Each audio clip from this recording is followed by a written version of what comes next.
उस समय के बाद राजा जनक जी के प्रतिज्ञा बा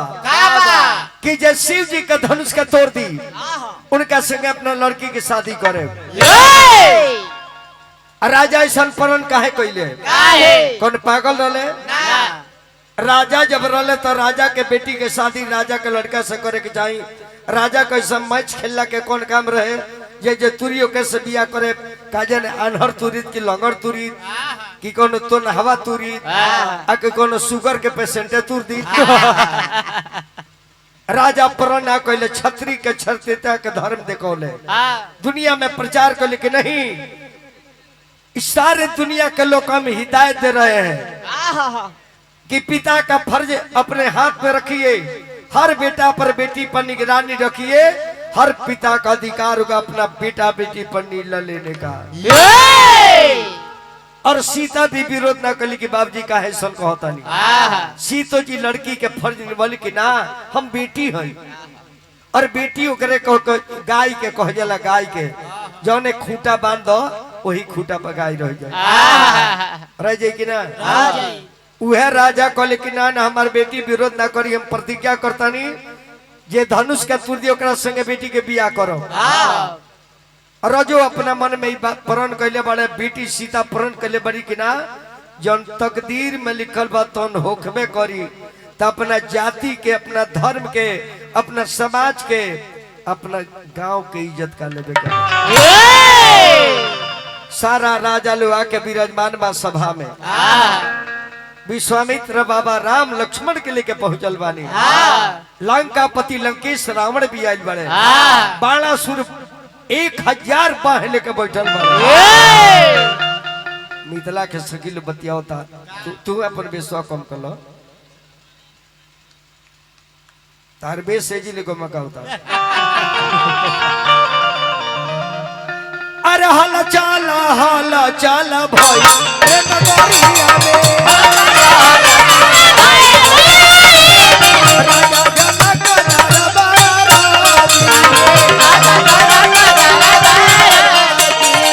जे बीरा तुरी हन शिवा के धनुहिया हो, तका दोसिया डली है गारावा में।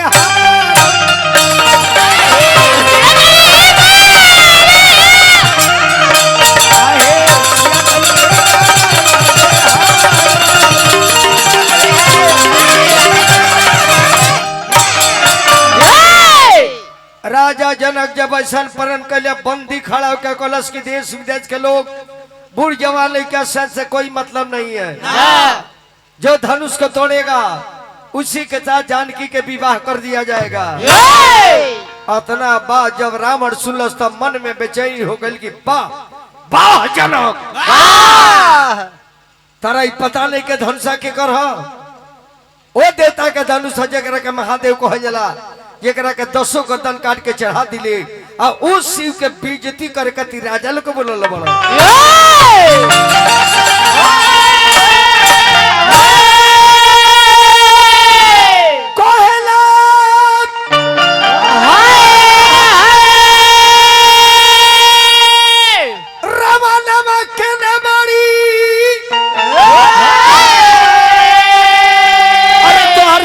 सुकुमारी तुरी का धनुहिया ले जाए, अरे लंका वाले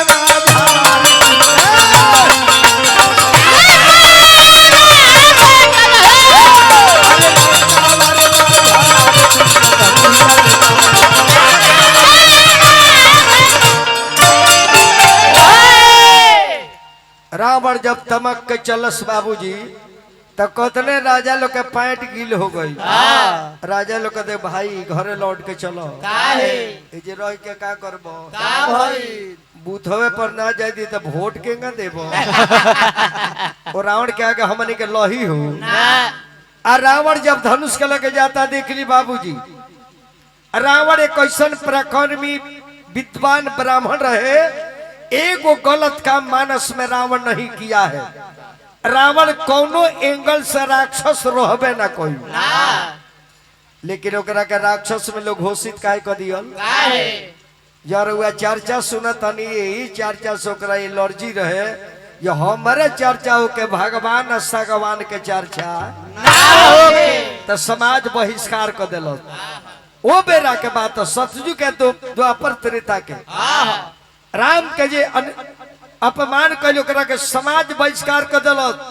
और आज हमारा बिहार में राम के सीता के छठ माई के अपमान करतल वोट खाती तो देखा माई का कोई लिहा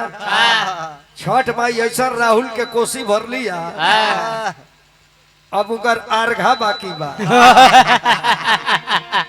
बबुआ छठ माई पाऊंगी उठानवा जब छठ इंटरनेशनल कार्यक्रम में पूरा हिंदुस्तान नहीं नेपाल दूसरा देश हो दुबई दूसर देश हो ओ जी के शेख लोग जाके छठ व्रत करता ओ व्रत के कतर की छठ ढकोसला पर भे एगो तो कौन करम कैलो 68 बरिस के हो गइल अभी गोहकिए ना होइले ओकरा बाद छठ माई के अपन दिनेश भाई मिस्त्री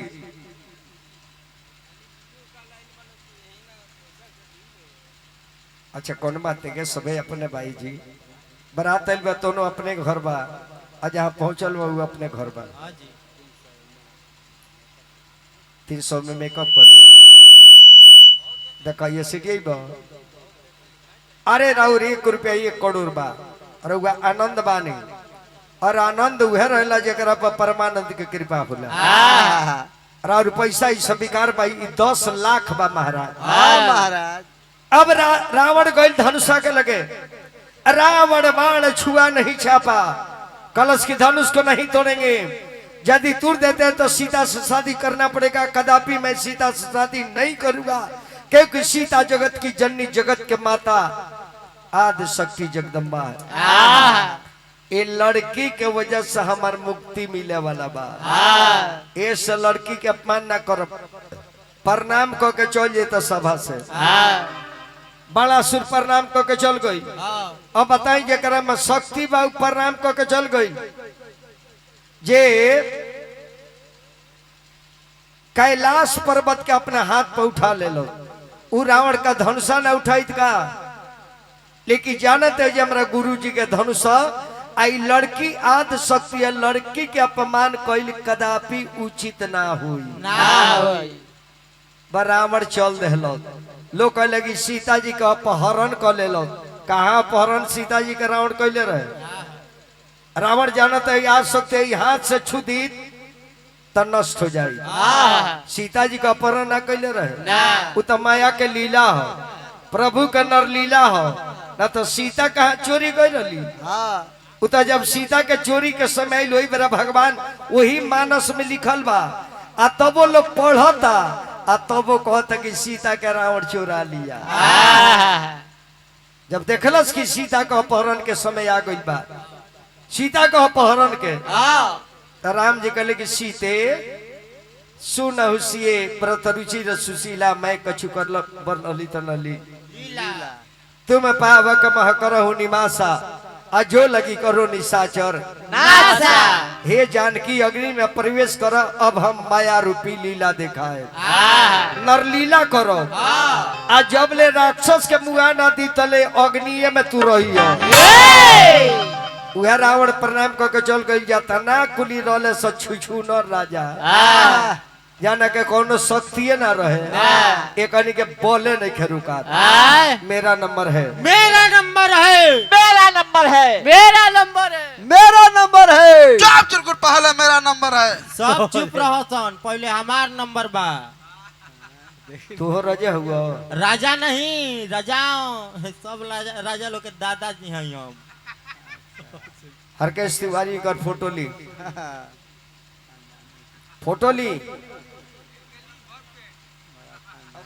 ना कहे छोड़ दो ना तो कहती बड़ी उरे बे ना कहे छोड़ो ऐसा कि अंग्रेजी कर मित्र हुए के धनुषा उठावे खाती चला ले दौरा रे सहुर नहीं के तो जो लगा ले भर पड़े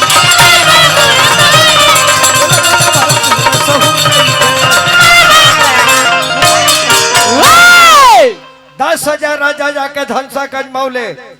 और मुंह करिया कह के अपना अपना सीट पर बैठ गए। राजा जनक जान गए कि दुनिया विरोध से खाली है, मैं प्रतिज्ञा करके फंस गया। ये बात मुझे पता रहता तो बेटी के लिए प्रतिज्ञा करके अपने को हंसाई नहीं कराता। मेरी बेटी मुझे क्षमा नहीं करेगी। राजा रोवे लगले, निराश हो गए। अरे जाहू हम जाना ती धनुषा नहीं टूटी है,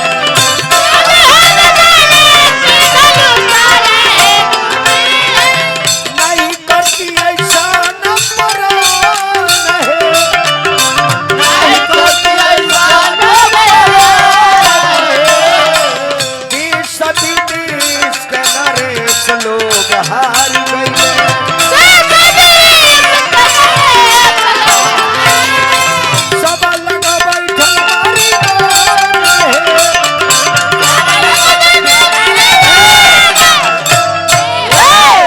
रावण का डरे एगो राजा ढिमला के नीचे चल गई। एगो राजा भी ढिमला के मंच से बाहर, खाली रावण के देखला पर अगर कहीं रावण से भेंट हो जाई तो स्टेज के नीचे, लेकिन बड़ी ताल पर गिर रहा हो। दिनेश भाई हमार बड़ी ताल मिस्त्री न हुआ, वो जाना था रे कौन गोटी कहाँ सेट कर, वो जले जे ना बैरिंग यही जी नीचे लागे। बाबू इहो एगो समय आनंद के हो, एहिंगान माल मारे के चाहिए, माने ताल माले के भइल। ऐसा जगह हमने के बानी सना बिहार में बानी सना ईपीएम में बानी सना, लेकिन हमने के दोनों जगह बानी सना। सोहागरा बाबा के अगला गेट बा बिहार में, अब पिछला देवाल बा यूपी में, उत्तर प्रदेश। बस ओने से निकले के बा दुआरी का उधारा दे। अंतर इतने बा, ए बार न बिजली लाइट हमारा बिहार में इतना चलता 24 घंटा। जना बिहार में लाइट आवे कब केहू के बेटा के छठियार पर तो लाइट ना आवे ना, कोनो नौजवान दुनिया छोड़ दे उस दिन रात भर जोर है। हाला के जे लाइन आइल बा, लाइन आइल बा, लाइन आज लाइन से लोग अगुता जाता। कितना विकास भइल लेके आओ बड़ा मंदिर पर हम आई रहनी, तो मंदिर के पीछे लाइट जरत ईपी में, आ बाबा के दरवाजा पर अनहार है बा। तो हम कहिए महाराज हे जी लाइट बा होदे बगल में जी कहने के जरूरत है बाबा, ईपी हो ई बिहार हो। हम जब महादेव के छाड़ दल बड़ सकारी बताओ कतना दुख महादेव सहले बड़े हो। अभी ई राजा जब हार जाता रहा 10,000, तब तुलसी बाबा मानस में लिख देता नहीं।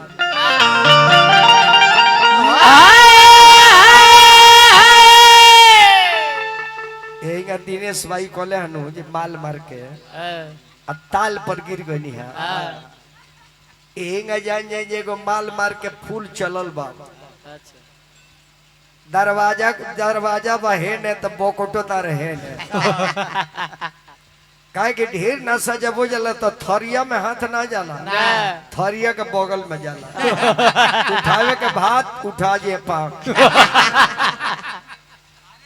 हाँ चटनी में उंगली डाले के तो पानी में उंगली पड़ जाए। वही माल मार के बेचारा गोइल घरे, जाके केवाड़ी पर पीड़ा हॉल कवाड़े दरवाजा गोल मेरारू दरवाजा खुलस देखलस तो कह आई बाप आज इज्जत बाजी किनारे तर लत दे अगवे पन रोह में रहे वही में धोप दे गिर जाता। और मेरारू तो करस की निकालो ये दादा पानी बा एकदम पाला जाड़ा के दिन बा वही पाक में ढबाता रहे।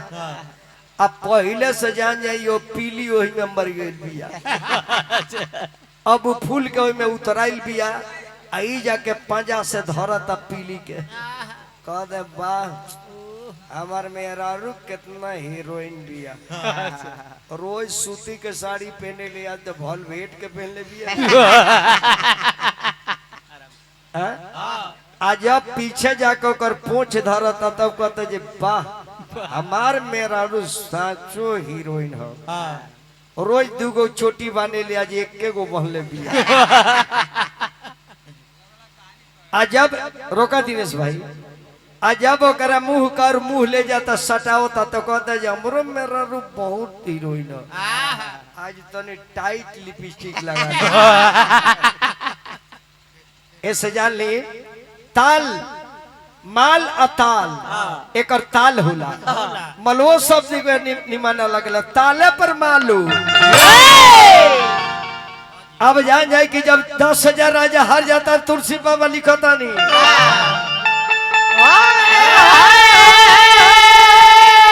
भूपि शास्त्र दसई कहीं बारा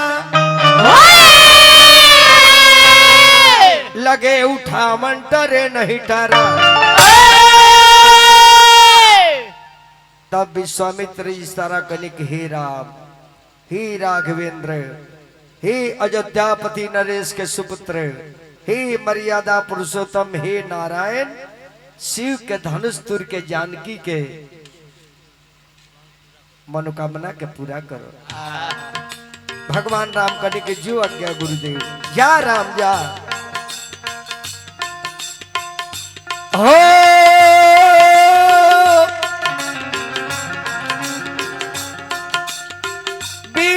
विश्वामित्र समय शुभ जानी बोले अति स्नेह में बानी उठाऊ राम भर जाऊ भर जापा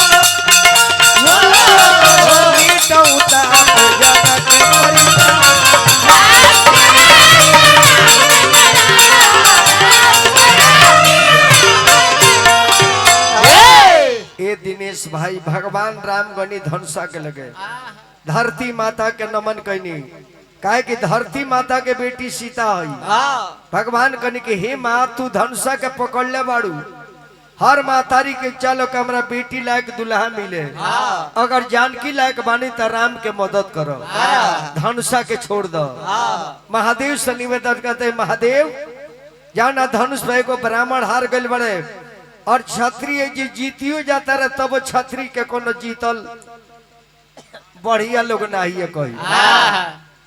अभी का शौक होता है जहाँ बाबा जी हार गए बड़े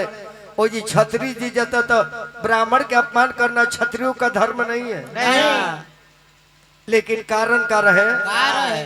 वो बड़ा अहंकार में रावण को स्ट्रेंजर का बकसवा का मिक्सर तो उठावा एक तनी और मरते कितना बरियारी पर बोलो तू हाल एक से तो बढ़िया हुए खाली भोलिया उठा दिल तो हाल दुनिया के मालिक भगवान राम जाकर निवेदन करता नहीं दिनेश भाई जेकरा मर्जी से को पत्ता डोलेला औ भगवान जाके केहू का पैरवी करता रहे हमने के साधारण इंसान हो के सुहागरा मंदिर में सजा के घंटे खोल लेता नहीं। राम जी खड़ा बानी धनुष के लगे तब माता जानकी देखली तो सूर्य भगवान से लगली कहे अरे उगाले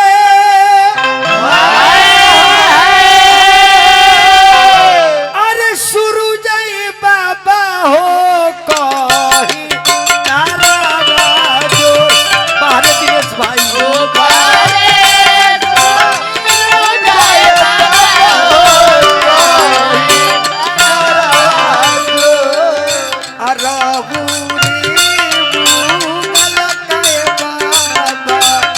Okay.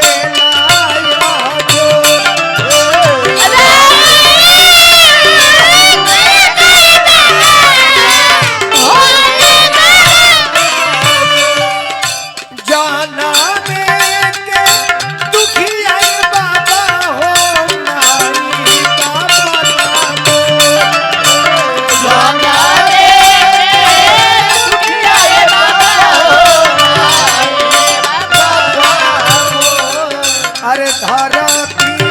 से जन्मिए बाबा हरवा के तोड़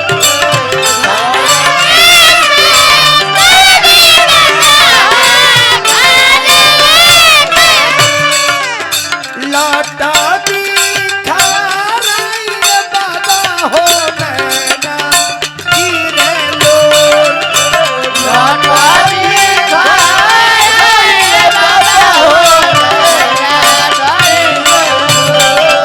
अरे शिवा के भानु ही आए बाबा कितना बार को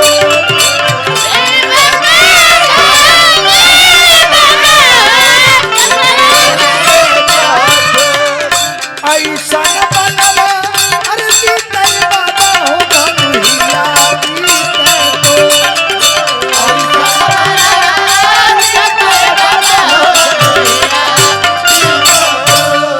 आराम जी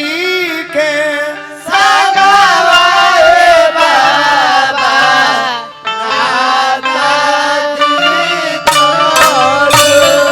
ऐसा चमत्कार हो गए महाराज ना के धनसा के छुअल देखता ये दिनेश भाई आ ना के धनसा के उठावल देता रामचंद्र की रामचंद्र की लोग देखल कब जब देवता लोग आकाश मार्ग से फूल के बारिश करे लागल ओ बेरा भगवान भोलेनाथ जी हरकेश तिवारी जी भगवान भोलेनाथ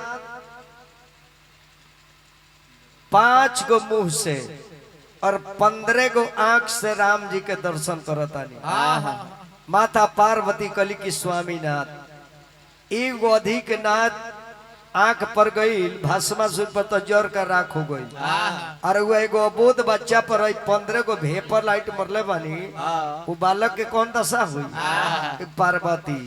इहे ना जनबू ई पावर उ खुद पावर हाउस उनकरा के बलप बा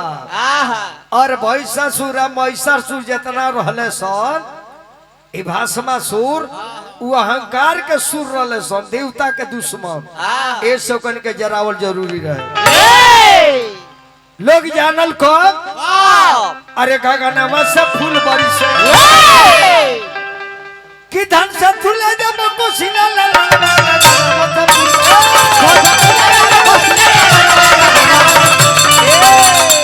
यही बात के गाजीपुर का और जल जाए जौनपुर का होने के लोग आवेला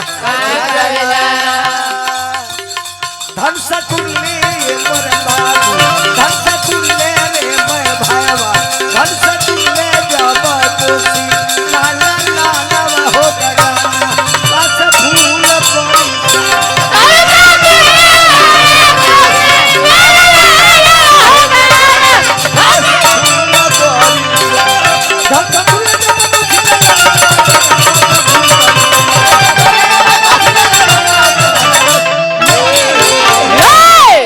अब माता जानकी इतना खुश बाड़ी की धरती पर पैरे नहीं खे रोवा तारी सखी लो धक लिया ताकि चला अपना पति के अपनाओ सीता खुशी के मारे रोवा तारी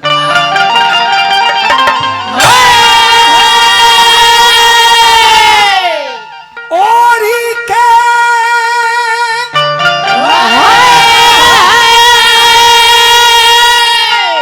अरे चदरिया सिया अरे घूमेली मेलरिया रे बौरहिया अरे के करा अरे गले में डाली हार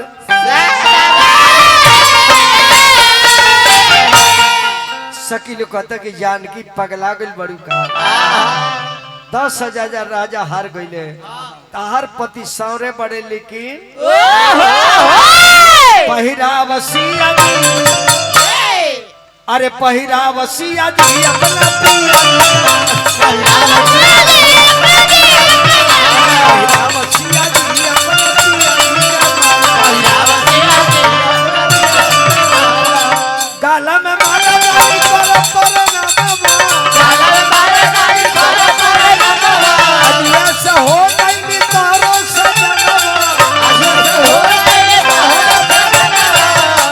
पहिरावसिया जी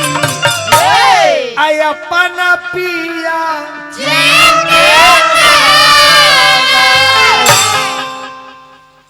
माला प्रदान कैली और भगवान राम सीता जी के प्रदान कैली। एक नाम स्वयंवर हो, लड़की जरा गर्दन में माला डाल दी ओकर स्वामी हो जाले। अब जान जाए कि स्वयंवर तो हो गई भइल हाल जे बाप रे बाप अयोध्यापति नरेश के लड़का होंगे। बाद में पोल खुलल हो कि बाबा के संगे साधारण ना ओ खानदान के लड़का छत्री वंश के धरोहर महाराज अयोध्यापति नरेश के सुपुत्र होंगे। इन्हें जयमाला सीता डल बड़ी, राम जी डलतन सीता जी के। इस स्वयंवर भइल तले एगो चटनी आगो लेही जी तो के तुले बनिए दिनेश भाई। ई खबर अयोध्या में नहीं चल जाता काहे कि विश्वामित्र जी कहने कि हे महाराज रउआ प्रतिज्ञा के हिसाब से रउआ लड़की के शादी तो हो गई काहे कि रउआ पर नहीं परल लेकिन लड़का लोग के बाप माई के लोग खबर भेजी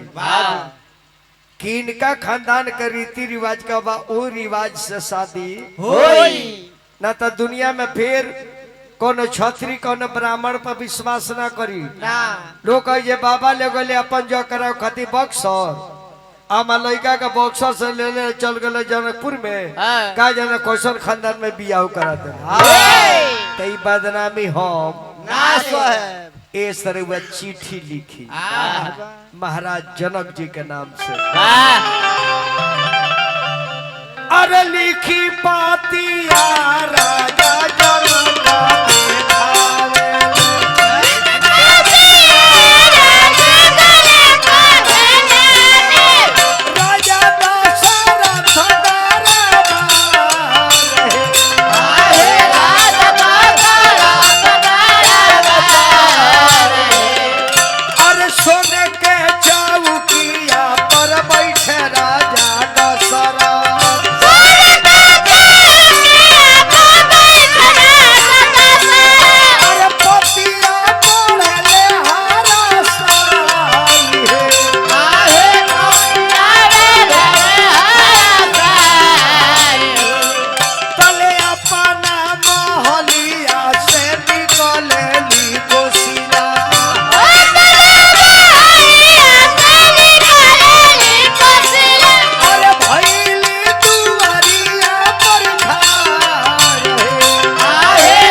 महाराज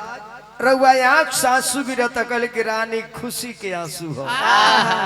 ये चिट्ठी में बात जो लिखल बा सुनबू त तार करेजा जुड़ा जाई। का लिखल बा तार बेटा राम बक्सर में गईले बाबा के संगे मिथिला में जाके विशाल धनुष तुदल बड़े जानकी के संगे बियाह के तो खबर आई बा कि जनक जी रोपले बिना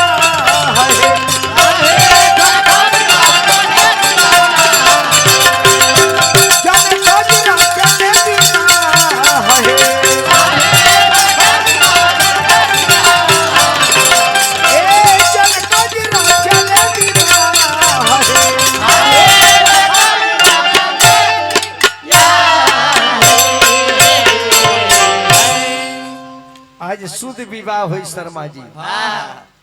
अब रानी कौली के महाराज एक तो बचपन में हमारा लड़का लोग के विश्वामित्र जी के संगे भेज देनी वो पीरा हम बर्दाश्त कैनी। अब कौना देश में शादी करे जतनी हम माई होके परीक्षाओं न कोई तनी बेटा के बिया हो न देखो नी कल के रानी वो बरात में सब कोई चली नर नारी सब कोई चली जगह आज बरात बलिया जिला से हमारा ब्राह्मण देवता के आइल बा ये गो बरात थे लगन भर में देखनी नवंबर में ये समय से बरात लागल होके आज हमारा बरात में बैंड बाजा आइल होके ना तो हर बरात में ये सुरेश भाई दिनेश सब जान जाए कि चिट्ठी मिलते राजा इतना गदगद बाड़े इहो न कन देखो जे कौना दिन तारीख का तिथि के बारात ले जाए के बाद कल की भारत शत्रुघ्न बारात के साजो अब बारात तो सजाए लागल लेकिन वो बारात में दूल्हा नहीं खोन अब लोग जे बिना बर के बारात जाता लो ते लोग व्यवस्था कितना टंच मिली है या ना बारात में दूल्हा के गाड़ी ना पहुंचो रहू तो गाँव को लोग पहले कहा कहले लड़का के गाड़ी कहाँ बा लड़का के गाड़ी तेनुआ चौक पर खड़ा बा अच्छा तो रउआ लागल बनी का लियाई का झावा रसगुल्ला झावा रसगुल्ला खाए लो ना तो एगो पथरवा रसगुल्ला चल काहे कि जब दूल्हा न कन तो तू काहे का पहुंच गल वह राजा तो सजी सोचनी के बिना दूल्हा का बारात ले जा तो लोग कहे पूर्व के बारे तब भारत शत्रु के सोहबलिया बनाल गई यानी बर के सहायक बर के नाम सोहबलिया तब ऐसे ही प्रथा अपने किया हो गई और सोहबलिया बन के बरात के साज दिया था अब मरद में और शोभे जाता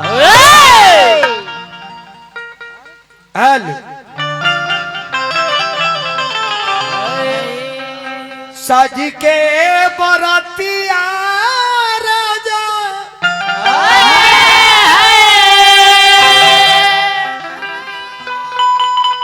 साज के बरातिया राजा अरे चल ले रहतिया जई में दूल्हा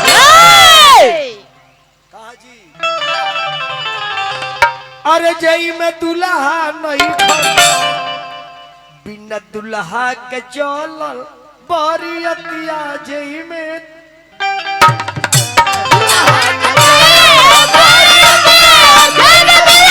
दूल्हा बिना चलल बरियतिया जई में दूल्हा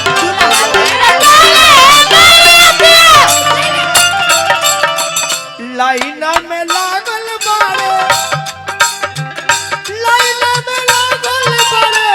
घोड़ा यौरी हथिया जई में दूल्हा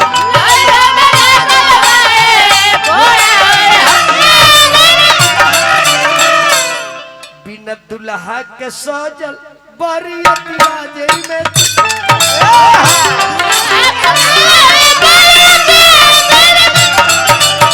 दूल्हा बिना चलल बरियतिया जई में दूल्हा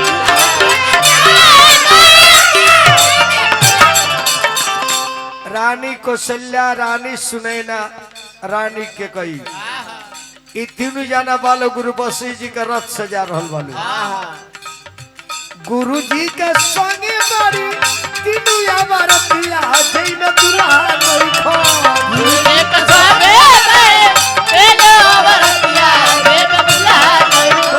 गुरु जी के संगे बारी तीनों या बरतिया जई में दूल्हा नहीं खो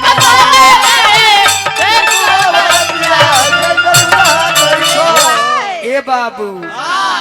त राजा जी त सजनी बरियतिया जई में दूल्हा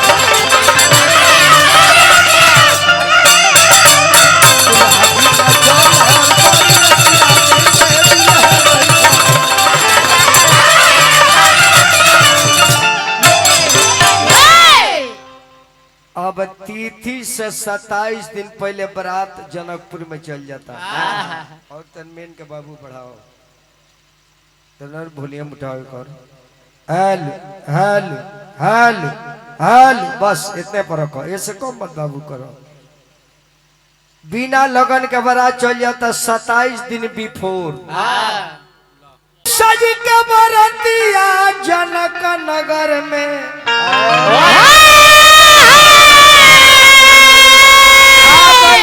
मिथिलेश के द्वार अब जब बारात राम जी के पहुंच गई दूल्हा वाले ससुरारे में आज भी सीतामढ़ी में चल जाए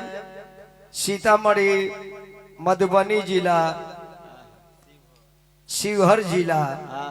आज भी प्रथा चल रहा जो राम जी के बियाह भई रहे। काहे के राम जी तो शादी करे गइल न रहे, बाप माई जानते न जे बेटा बियाह करे गइल बा,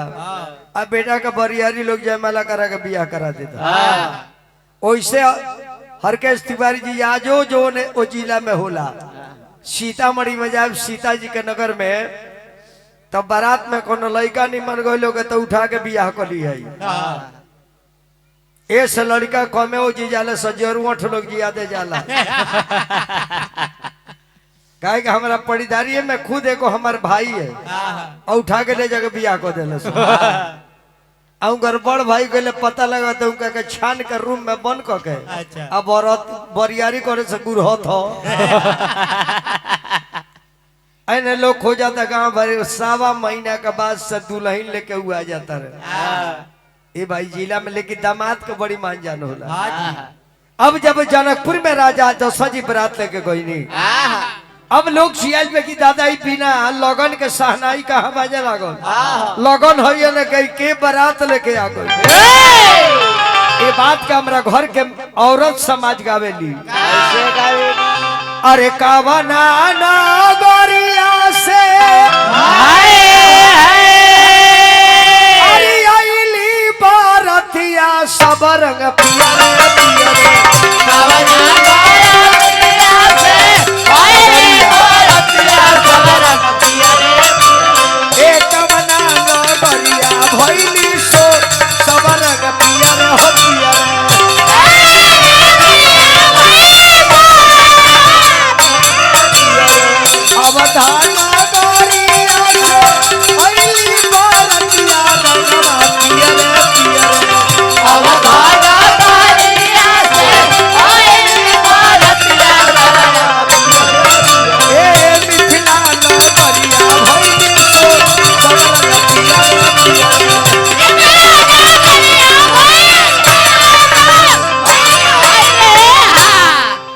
बरात जाके कमला नदी के तट पर रोकल बा।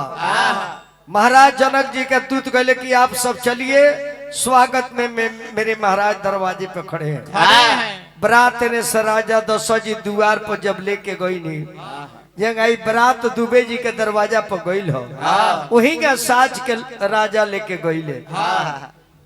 अब बरात में बड़े 4 गो दुल्हा आने, राजा जनक जी बड़े 2 भाई या 2 भाई के बीच में 4 गो लड़की। तब भइल की भाई तनी गाना मना देखल जाओ कि केकरा से केकर होखे के संयोग। अब वर्मा जी स्वयं पंडित जी बन के गन्ना मना बनावे लगले, त राम के जन गन्ना मना बन गई, दुनिया में ही भगवान केहू के ना बनल। जय अक्षर के दुल्हा बाड़े, तो अक्षर के दुल्ही, जो अक्षर के समधि, तो अक्षर के समधि, जो अक्षर के समधि, तो अक्षर के समधि, जो अक्षर के बेटा पार्टी, तो अक्षर के बेटिया पार्टी। और केस बाबा देख, राम सीता 2 अक्षर, लक्ष्मण उर्मिला, भरत मांडवी, शत्रुघ्न सुरती कीर्ति, जनकपुर अवधपुर, मिथिलेश अवधेश, कौशल्या सुनैना। बाहर जोड़ी बा आगो ये बड़ा लड़का लड़की के जोड़ी लगा था कहीं के नहीं। कैसा लड़का के 2 अक्षर में नाम चिंटू बाबू, चिंटू, आ दुल्हन का नाम बा चिंतामणि देवी। कितना लम्बा हो गई। अब महाराज के आदेश अनुसार बारात के दरवाजा पर बुलावल जाता, जगह बाबा के बारात गई दुबे जी के दरबार में, तो द्वार पूजा भइला। आज भी इंसान के दिखी कतरा मान समान, इंसान के भगवान के समान हमने के समाज पूजा करता कि ना। अभी दुल्हा सरकार रथ पर गई, चौका पर बैठल होके गैर आदमी जूता खोलले हुई, आ लड़की के बाप पांव पखारी लेके हमरा घरे भगवान आइल पड़े। आए बरा के को दूल्हा बड़ा हरकेश तिवारी जी पहले जाता रहे ससुरारी में तारती देखावल जाता, रघुबर रहिले चरण के पियल जाता भगवाने अइले हाँ आ दोबारा जब ससुरारी चल जाता रे कबू हाँ त अपना छोट सार से कहते रे बबुआ ए तारा यहाँ कैसे लबनी चलता अरे 50 रुपया हो गल महंगा दे हमन के तो टाइट कर दिल बड़े हमन के तो चिवड़ा डाल देता रे पहले कहले राम बन के अब चल गए बड़े लबनी बन के राम जब दरवाजा पर पहुंचनी हाँ तो सबसे पहले कौन गीत होला देखी आज माइक के आगे पड़ाका के आगे छुरछुरी के आगे इशारा संस्कृति लोग भुला गइलो पहले दरवाजा पर बारात लगी कौन गीत हुई लड़की गई है सब लड़की जाना लड़की के बारात गइल बा बेचारी आंगन में रुवतिया आने दरवाजा पर लोग ऑर्केस्ट्रा पर नाचता आई रे बेटी पापा समाधि मिला न रौरा जाई पापा समाधि मिला रौरा जाई ए बेटी समाधि मिला न कैसे होला बेटी समाधि मिला कैसे होला ए पापा हाथावा में लेली पियर धोतिया पापा समाधि मिले पियर धोतिया ए पापा समाधि मिला कैसे होला पापा समाधि लेहुना जाना का राजा धोतिया हाथे पाग के लिया करोना समाधिया से पियाती सिवाया चुनाई जे सिरा को बहुना आए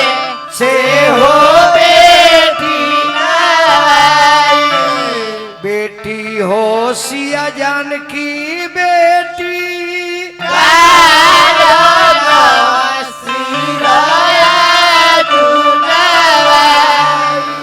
यही बात के हमरा बलिया जिला में उन्हें के ब्याह सुलगावेला कैसे अपन खोरिया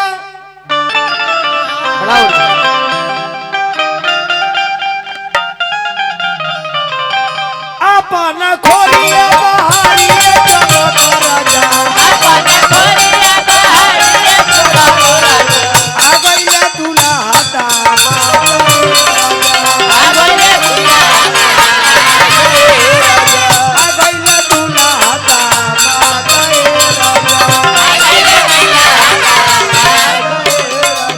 खाए के मांगे राजा पूरी कचौरी हो खाए के मांगे राजा पूरी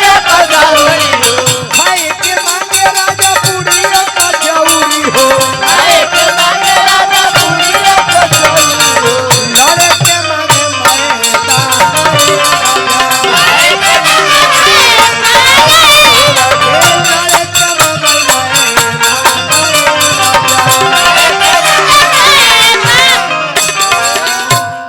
खाए के मांगे राजा पूरी कचौड़ी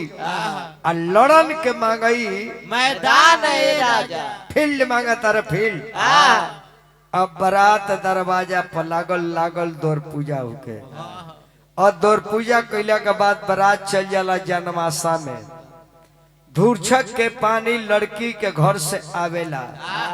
ऐने से बारात में से लड़की के नहवान के कपड़ा जाला जे भी अपना बेटी के शादी कैले बकरा याद हुई और बड़ी भाग से घर में लड़की जन्म ले ली लड़का होला भाग से नो त लड़की होले 100 भाग से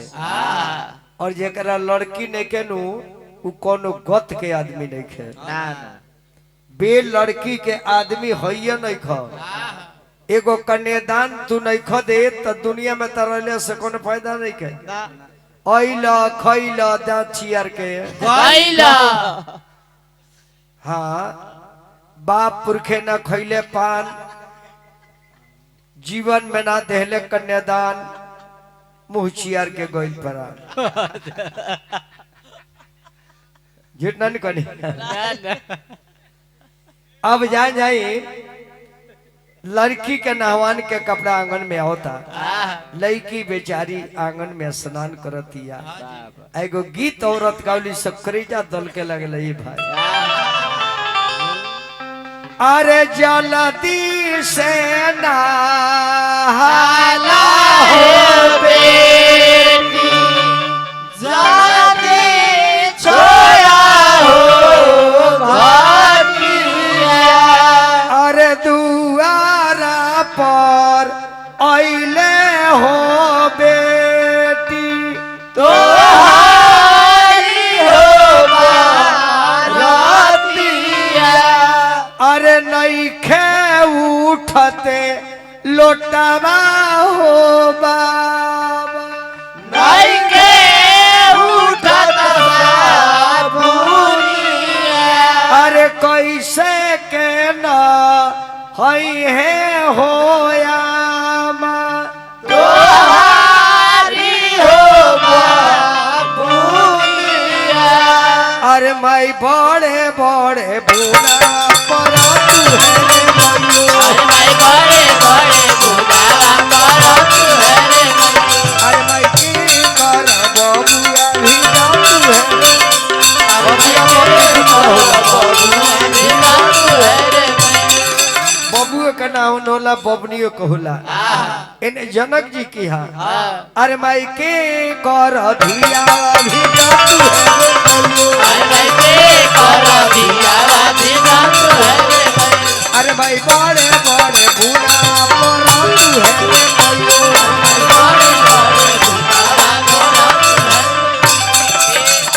अरे माई सुने न रानी के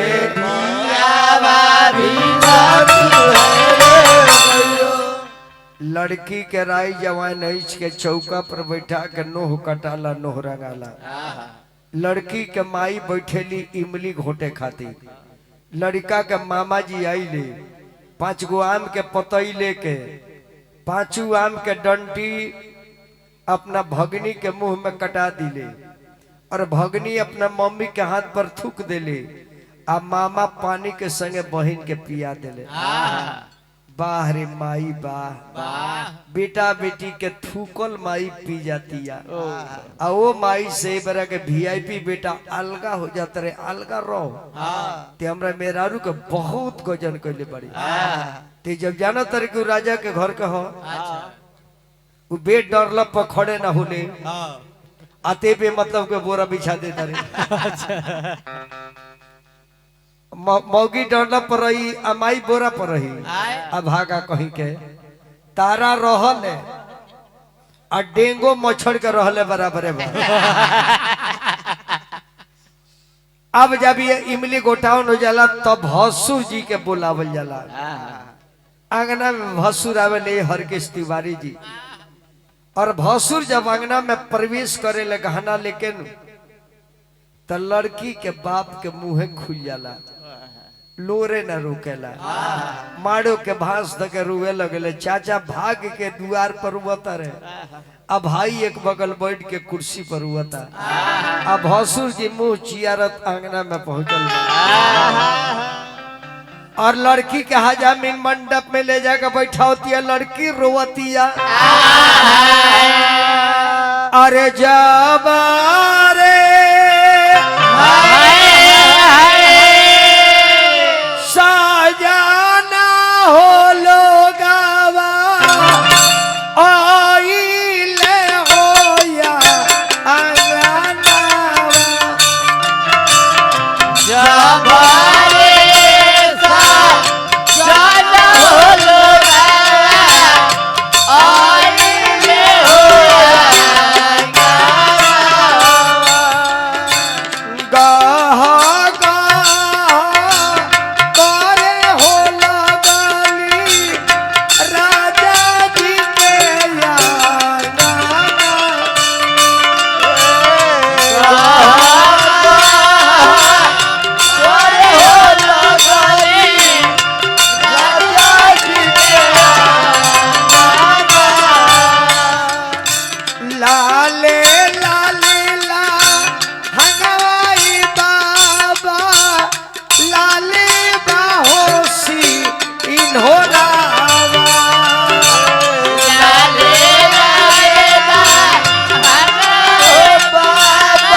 अरे हमारा सिया जानकी हो बेटी आखी करे पुकारिया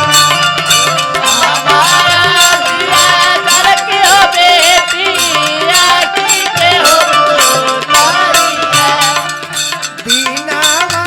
हरे लिए बेटी भूखिया रे पियासिया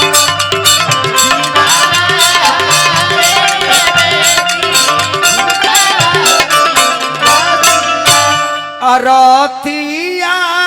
हरेली हो बेटी बाबा की हो साफा कम हो गइल बा का कइल हेलो हेलो तनी और तन जिया न तो बाबू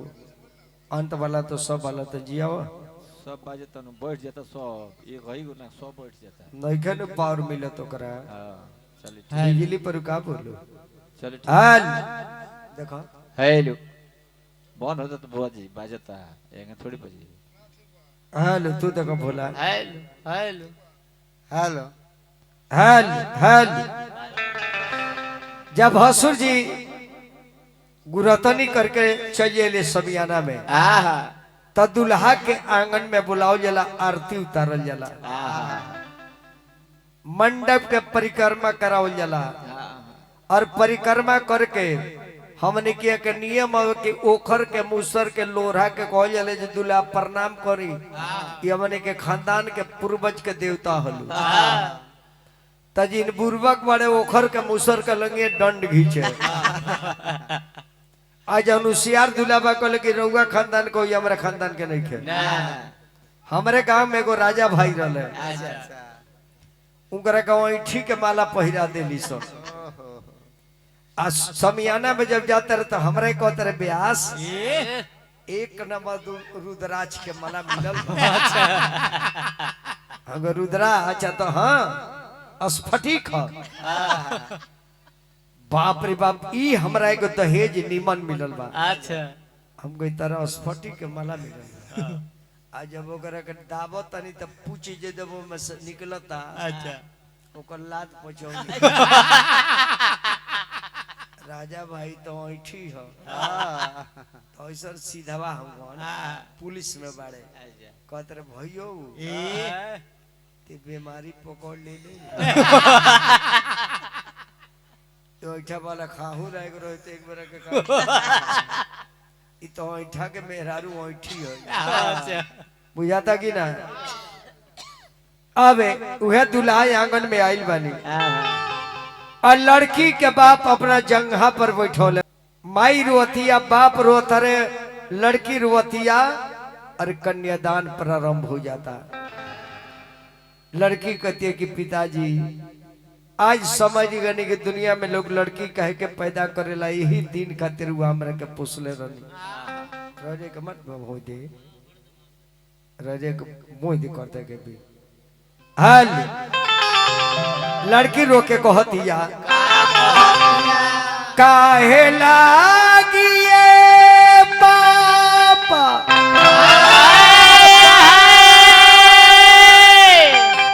अरे पोखरा खोनावनी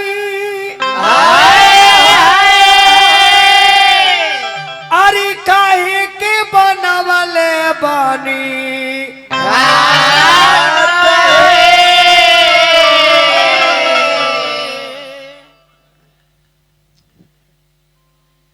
अकाहे लागी ए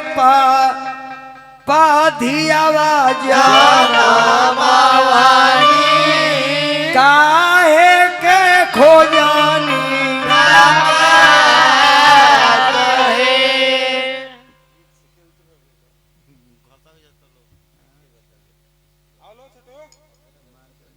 अजय बाबू बेटी से कि माथावा निशान बेटी अरे पोखरा खोनावनी अरे सभावा लगावी खातिर घाट है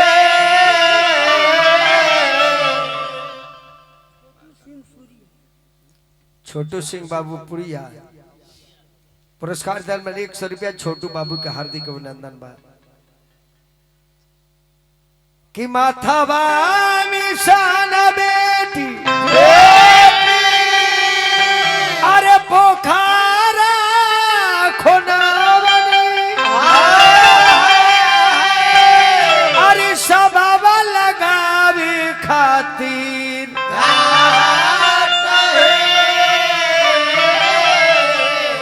आ दुनिया बसावे खातिर बेटी जाना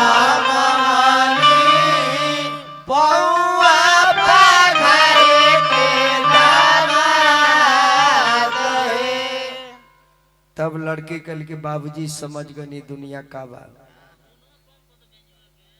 दुनिया का बा बाबूजी समझ गनी जरुआ इहे करे के रहल तो हमारा के लइकाई में रुआ बेटा कहे कहतनी बेटा कहते कहते बेटी बना देनी पापा आज बेटा रती तई दिन देखे के ना मिली किया रे पापा काबा ना होना गरिया ए जुआवा खेलानी ता बेटी आजा हारी गई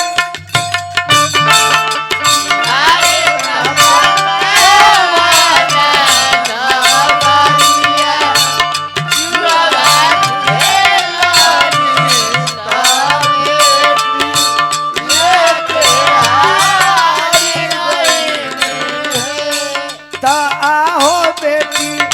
आवा धारे नगरिया जुआवा खेलानी ता बेटी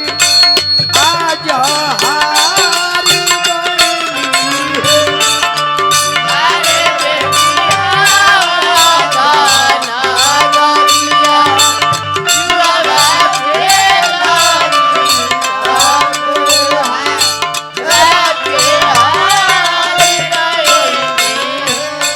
ताया रे पापा गैया हो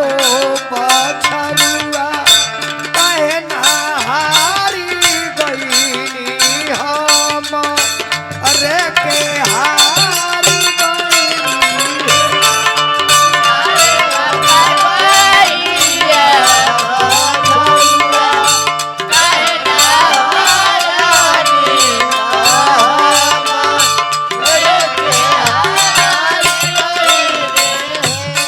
ताया रे पापा पितावा हो पतोहिया कहे ना हारी गईनी हमरे के हारी गईनी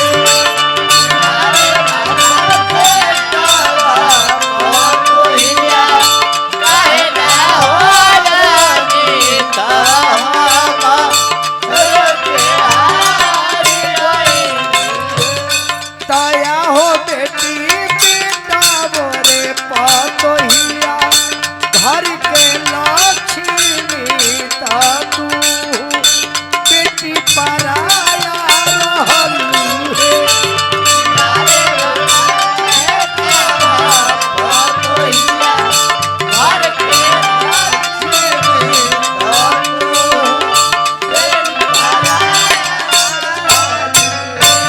कथी के पिढ़ैया पापा हो बैठल बानी हमरो के बैठल बानी हमरो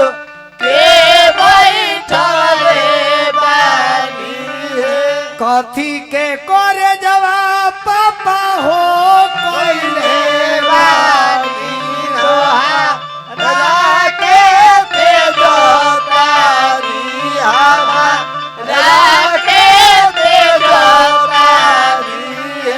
आम के पिढ़ैया बेटी हो बैठल बानी तहरो के बैठले बानी तहरो के बैठले बानी पत्थर के छतिया बेटी हो कैले बानी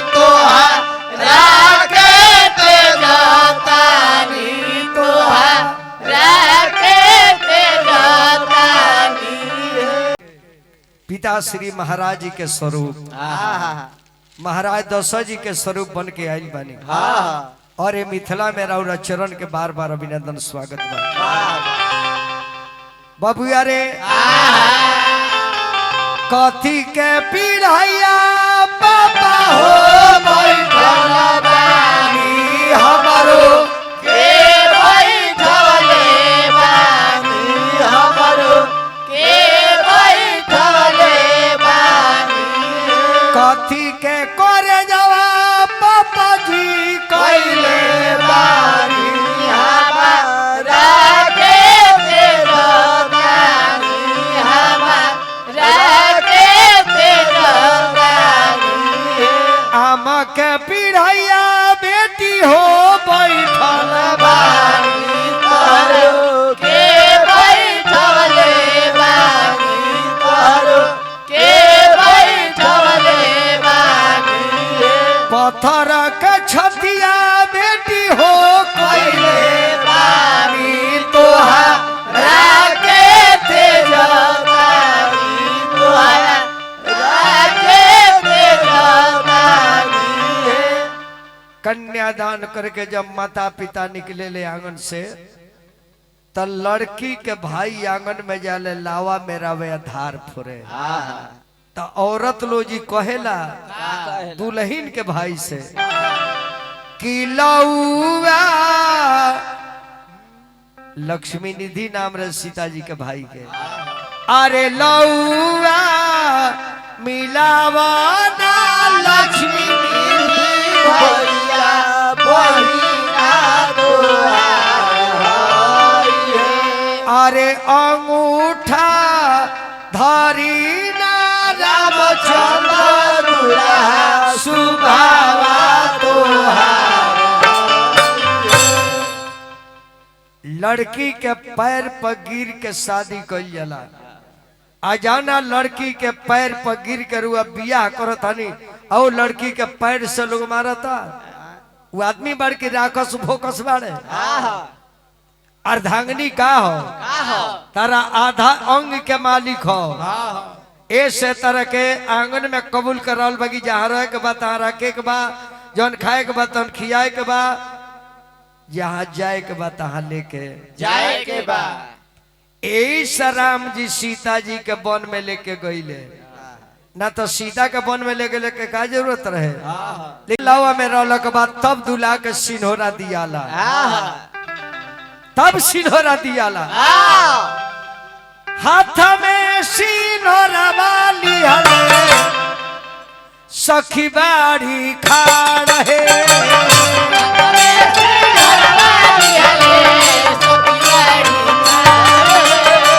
उठ श्री राम दुल्हा कर से दुर्दान है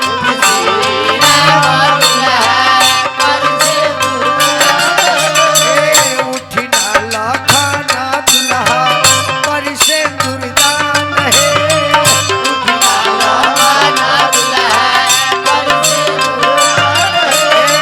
उठना भरत दुल्हा कर से दुर्दान है उठना शत्रुघ्न दुल्हा कर से दुर्दान है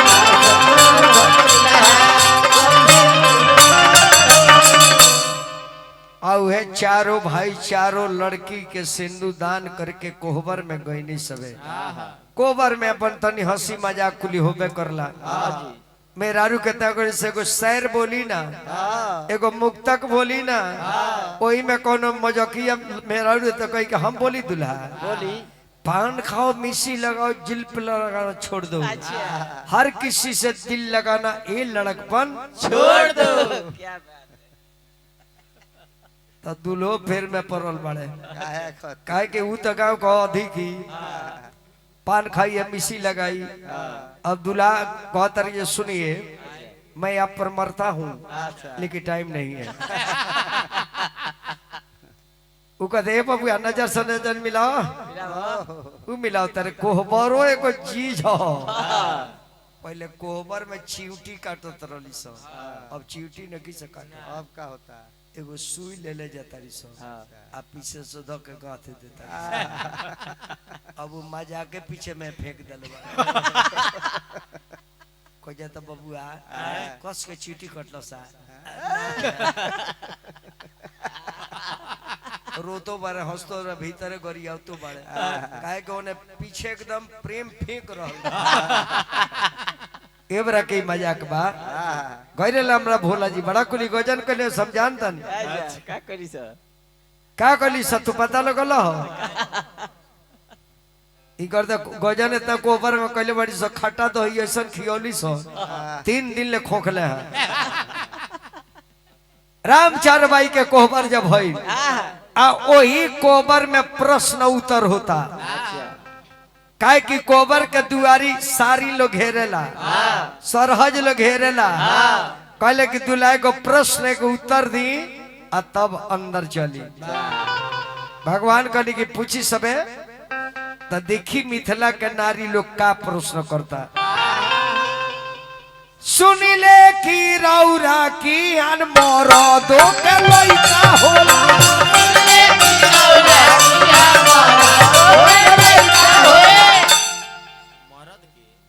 लक्ष्मण जी कहते रे भैया प्रश्न तो बड़ा उरे बा कहत लो जे रुआ के मरद के लइका होला भगवान कहने की चुप रहो काहे अपना खानदान में भइल बा के करा ससुरारी में सोही जा और तो इज्जत के उठ लग लक्ष्मण जी कहते रहे तो भइल बात भइल के बोलो जाना था तब मैंने कहता और अतिया कहते समझ के जानता नहीं सुनिले की रउआ की अन मोरो दो के लइका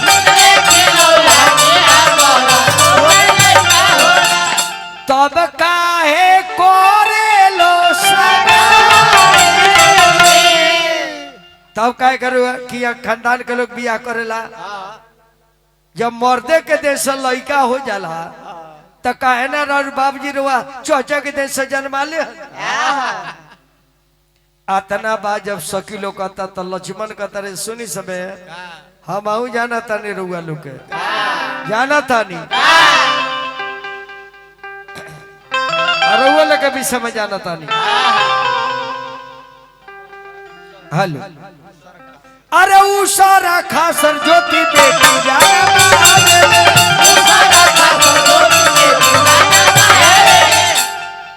जनकपुरों के नियम जानता नहीं ना हर के काम बना बैल के काम बना मर्द के काम बना मेहरारू के हर्रे बैल से बेटा बेटी हो जाले सो कहे कि सीता जी के वैसन भई रहे अरे सुनिले की रउआ की तब काहे कोरेलू बड़ा फिर सखी लोग कहते दूल्हा दूल्हा अरुआ लोग का माई कितना खराब रही जी भाई लक्ष्मण कहते रे भैया केस तो हाई कोर्ट धोल है और फिर गरिया होता लो रौरा लो के जन्म भइला बाबे बबुआ हो आखिरिया खोइली राउर सुले बन सके रो लोग माई खीर खा खा के जन्मौले बालू बताई कैसन गाँव बारे भाते कोयले से बेटा हो जाता तब लक्ष्मण जी कहते कि हमार अंतिम अब रिजल्ट सुनी हम सुनले बानी चाहे का तो एगो बुढ़िया कहते कि तनिक हट सर सुकुमारी हम एक इलाज करे ए गोरकू बड़ा बोलता रहो तारे खानदान के बेटी बन कितना बिगड़ रही सब जानते कि लक्ष्मण करे तो बुढ़िया के देखता रहो भैया एक दांत होइए ने कर बात सुनता रहो का सुने बड़ी उ कहते सुन ले बानी सुन ले कि रौरे बहिना साधु लेके भाग गइले रौरे लोग के बहिन शांता रली सिरिंगी ऋषि के संगे भाग गइली आ तब लगल इतना गरमा के बतियावे तब करा ये तना बना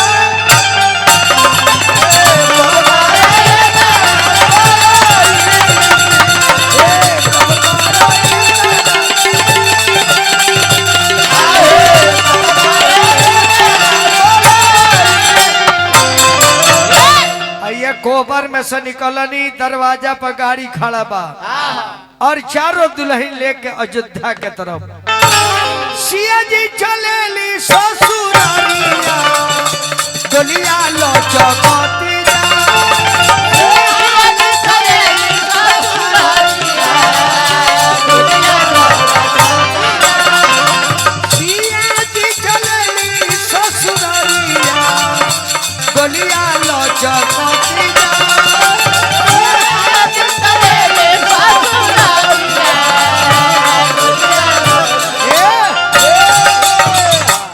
बोलिए चारों भैया राम की चारों बहन जानकी मैया की दोनों पक्ष के लड़का लड़की दल की जनकपुर अवधपुर की दोनों तरफ के पंडित जी की दोनों तरफ के ठाकुर समाज की बराती के लोग की नचनिया बजनिया सजनिया की